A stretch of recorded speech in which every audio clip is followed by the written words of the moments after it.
काजल हिंदुस्तानी की ओर से भारत माता की जय, वंदे मातरम। घोर इंटॉलरेंस के साथ साथ दुस्साहस की मिसाल का एक जीता जागता किस्सा सुनाने आज आपको आई हूँ। मैं काफी वक्त से इंतजार कर रही थी कि कोई तो नेशनल चैनल इस न्यूज को कवर करे, कोई तो पत्रकार इस पर खुलकर बोले, कोई तो बुद्धिजीवी आए या कोई तो अवार्ड वापसी करने आए, पर कोई नहीं आया।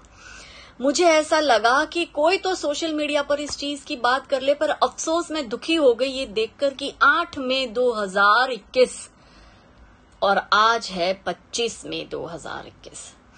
8 मई से आज 25 मई तक इन दिनों में किसी ने भी इस टॉपिक पर कोई चर्चा करना जरूरी नहीं समझा। ये बुद्धिजीवी मुंह में दही जमा के बैठ गए। ऐसा नहीं है कि इनको नहीं पता है, इनको पता है, लेकिन इंटॉलरेंस पर छाती कूटने वाले और लोकतंत्र खतरे में है कहकर धरना देने वाले और यूनाइटेड नेशन तक छाती कूट कर रोने वाली ये जो पूरी जमात है वो चुप है, क्योंकि इस बार जो विक्टिम है वो हिंदू है। हर बार हिंदू होता है, लेकिन ये तो साबित हो गया क्योंकि मद्रास हाई कोर्ट का निर्णय ये आया जिसमें हिंदुओं को विक्टिम घोषित किया गया। और इंटॉलरेंस की चरम पार करती इस घटना को मुझे लगा आपके समक्ष लाना चाहिए, क्योंकि किसी और ने अपना फर्ज नहीं निभाया। इसलिए हर बार की तरह काजल हिंदुस्तानी अपना फर्ज निभाने आई है।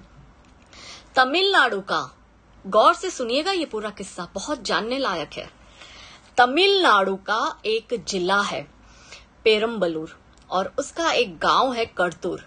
इस गांव में हिंदू जो है वो माइनॉरिटी है, अल्पसंख्यक है, और मुसलमान जो है वो मेजोरिटी में है, यानी बहुसंख्यक है। इस गांव में हर बार का एक रिवाज है कि साल में एक बार यहाँ के प्रमुख 4 मंदिर मिलकर हर बार 3 दिन का एक त्योहार मनाते हैं और रथ यात्रा निकलती है। 2011 तक ये परंपरागत तरीके से चलता रहा था, किसी को कोई आपत्ति नहीं थी, लेकिन सडनली मुस्लिम जमात ने 2012 में इस त्योहार को, हिंदुओं के इस त्योहार को मनाने के लिए रोक लगाई और वो निचली अदालत में मुस्लिम जमात ने PIL दाखिल करी। निचली अदालत का ये फैसला आया कि कुछ प्रतिबंध के साथ हिंदू ये त्योहार मना सकता है। ना हिंदू को गवारा हुआ, ना मुसलमान को गवारा हुआ, और दोनों पहुंचे Madras high court. Madras high court की एकल बेंच ने भी उसी निर्णय को कंटिन्यू रखा कि प्रतिबंध के साथ हिंदू अपना फेस्टिवल मना सकता है, कुछ प्रतिबंध के साथ। जाहिर सी बात है कि एकल बेंच का ये निर्णय ना तो हिंदुओं को गवारा हुआ, ना मुसलमानों को गवारा हुआ। हिंदुओं ने कहा हम क्यों प्रतिबंध के साथ त्योहार मनाएं, और मुसलमानों ने कहा क्योंकि मुसलमान मेजोरिटी में है और इस्लाम में मूर्ति पूजा हराम है और हिंदू यहाँ पे माइनॉरिटी में है, इसलिए उनको अधिकार नहीं है अपना त्योहार मनाने का। ये मामला फिर गया मद्रास हाई कोर्ट की डिवीजन बेंच के पास, और डिवीजन बेंच ने 8 मई 2021 को ये फैसला हिंदू पक्ष के हक में देते हुए एक जजमेंट पास किया। ये जजमेंट में जज ने क्या बोला ये आप गौर से सुनिएगा। जज ने कहा कि ये कैसी इंटॉलरेंस है इस देश में। अगर 1 मिनट के लिए मुस्लिम जमात को उन्होंने लताड़ लगाई जज ने, और कहा कि 1 मिनट के लिए आपके लॉजिक को मान भी लेना कि क्योंकि आप मेजोरिटी में आ गए और हिंदू माइनॉरिटी में आ गया तो उसका त्योहार मनाने का हक नहीं है, तो फिर हिंदुस्तान में हिंदू मेजोरिटी में और बहुत से ऐसी जगह है जहां मुसलमान है भी नहीं, या कम है, या माइनॉरिटी में है। क्या होगा अगर हिंदू इसी तरह से प्रतिबंध मुसलमान के त्योहार पे लगा ले? तो अराजकता हो जाएगी, खून खराबे होंगे, सिविल वॉर होगी, नदियां बहेगी खून की। जज ने यह भी कहा कि ये कैसी मानसिकता है, एक सेक्युलर देश में इस तरह से एक धर्म दूसरे धर्म को उसका त्योहार मनाने से रोक रहा है।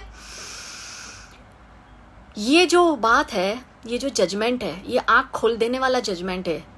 जो लोग गांधारी की तरह आंख पे पट्टी बांध के बैठे ना, जिन्हें सही को सही और गलत कहने का दम नहीं रखते, गलत को गलत कहने का, ये आने वाले समय में खतरे की घंटी है, उसकी ओर संकेत कर रहा है कि हिंदू अभी भी सो रहा है। भाईचारे की आड़ में इन भाइयों का चारा बनता जा रहा है।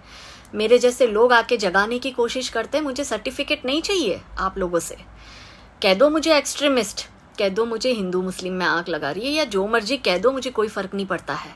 मेरा काम है मेरे धर्म की रक्षा करना, मेरा काम है मेरे धर्म को बचाना, मेरा काम है हिंदुओं की आवाज बनना। वो मैं हूं और रहूंगी। लेकिन जो हिंदू अपने ही धर्म से दगा कर रहा है, वो हिंदू देखे इस जजमेंट को, गूगल करे और पढ़े मद्रास हाई कोर्ट की डिवीजन बेंच के इस जजमेंट को, और फिर अपने आप से सवाल करे कि ये कैसा सेक्युलरिज्म है, ये कैसा भाईचारा है, ये कैसी इंटॉलरेंस है एक लोकतांत्रिक देश में, और ये क्यों हिंदू इतना विवश हो रहा है अपने ही देश में अपना त्योहार मनाने के लिए उसको हाई कोर्ट तक जाना पड़ता है। चाहे बात पश्चिम बंगाल में दुर्गा विसर्जन की हो, सरस्वती पूजा की हो, या कैराना में हिंदुओं का पलायन, या दिल्ली में हिंदुओं का पलायन। ये कैसी विडंबना है। संकेत है ये आने वाले दिनों के। हिंदू अभी भी नहीं जागा तो कब्र खोद के रखिए अपनी। जय श्री राम।